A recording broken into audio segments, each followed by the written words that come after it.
Hello. આજે આપણે જીવનની દિશા બદલી નાખતા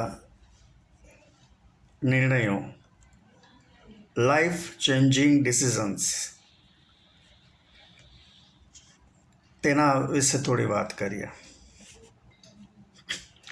જીવનમાં પરિસ્થિતિઓ નિરંતર બદલતી રહે છે અને તેને કારણે આપણે વિવિધ પ્રકારના નિર્ણયો લેવા પડતા હોય છે. અમુક નિર્ણયો આપણા જીવનની દિશા બદલી નાખતા હોય છે.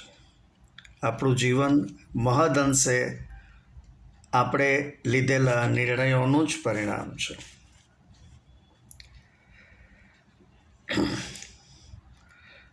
નિર્ણયો તો આપણે આપણી ઈચ્છા મુજબ લઈ શકીએ, પરંતુ તેના પરિણામો હંમેશા આપણી ધારણા મુજબ ન પણ આવે. જે આપણા નિયંત્રણમાં ન હોય તેનો સ્વીકાર કરવો જ પડે. જેમ કે લવ મેરેજ કરનારાઓએ તેમની કલ્પના મુજબ લગ્ન જીવન ન નીવડે તો કાં તો નિભાવતા શીખવું પડે અથવા તો અલગ થવાની તૈયારી રાખવી પડે. આ જ રીતે અભ્યાસમાં કારકિર્દીનો નિર્ણય લેતી વખતે કેટલાક લોકો વિદેશમાં સેટલ થવા જાય છે, કેટલાક લોકો મેડિકલ, આઈટી ફિલ્ડ, એન્જિનિયરિંગ અલગ અલગ નિર્ણયો લે છે અને એ બધા જ નિર્ણયો એમના જીવનની એક દિશા નક્કી કરી નાખતા હોય છે. અને આ નિર્ણયો એક્સપ્રેસ હાઈવે પર ગાડી મૂકવા જેવા હોય છે, કારણ કે તેમાં પછી આગળ જ વધવું પડે. નો યુ ટર્ન. ઘણી વખત ખૂબ જ બ્રાઇટ કારકિર્દીવાળા સંતાનો નાની ઉંમરમાં જ વિદેશ ઉચ્ચ અભ્યાસ માટે જતા રહે છે અને ત્યાં જ સેટલ થઈ જાય છે.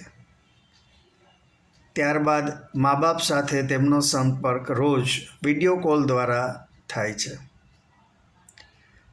તેની સામે સામાન્ય કારકિર્દીવાળા સંતાનો મોટે ભાગે મા બાપ સાથે જ રહે છે અને મા બાપને પૌત્ર પૌત્રી સાથે રહેવાનો લાભ મળે છે અને કદાચ થોડી આર્થિક સંકળામણ ભોગવવી પડે, પરંતુ દાળ રોટી ખાઓ, પ્રભુ કે ગુણ ગાઓ એમ કરતાં સૌ સાથે સુખ દુઃખનો સામનો કરતાં જીવવું એ એક આનંદની વાત છે. આમ આપણા નિર્ણયો જ આપણું જીવન ઘડે છે. આપણા નિર્ણયો મહદઅંશે 5 પરિબળો પર આધારિત હોય છે. પહેલું પરિબળ છે બુદ્ધિમત્તા. દરેકની બુદ્ધિમત્તા અલગ અલગ હોય છે. બીજું છે આપણી કલ્પના શક્તિ.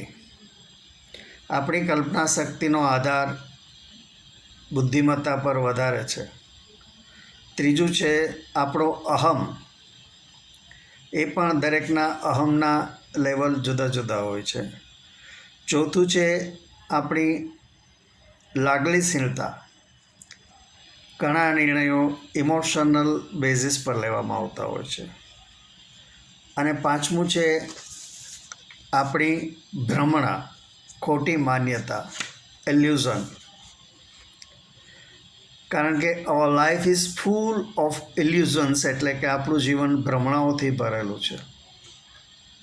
કેટલાકને નોલેજનો ભ્રમ છે, કેટલાકને આવડતનો ભ્રમ છે, કેટલાકને હોશિયારીનો ભ્રમ છે.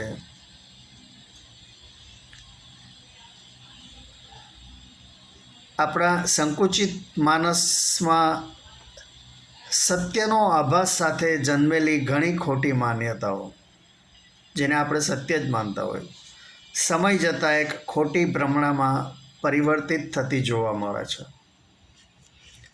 એક ભ્રમણા દૂર થાય ત્યાં બીજી દાખલ થાય છે. ઘણા કહે મારા સંતાનના લગ્ન મારી જ જ્ઞાતિના અને હું જે ધર્મમાં માનું છું તેમાં જ માનનારા કુટુંબ સાથે જ કરીશ. મા બાપની આ ભ્રમણાને કારણે કેટલાય સંતાનોને જીવનસાથીની શોધ ખૂબ જ મર્યાદિત વર્તુળમાં કરવી પડે છે. આવા સંકુચિત વિચારો, આવી માન્યતાઓ, આવી ભ્રમણાઓ જ આપણી સમજણનું ઘડતર કરે છે. ભ્રમણાઓ દૂર કરવી હોય તો આપણે જ આપણી બુદ્ધિને શાર્પ કરી આપણી જાતને જ કાઉન્ટર ક્વેશ્ચન્સ પૂછી સાચી સમજણ પ્રાપ્ત કરવા પ્રયત્ન કરવો જોઈએ. માત્ર વહેતા વહેણમાં જ વહેવાને બદલે વિચારો પ્રત્યેની સજાગતા કેળવવી પડે.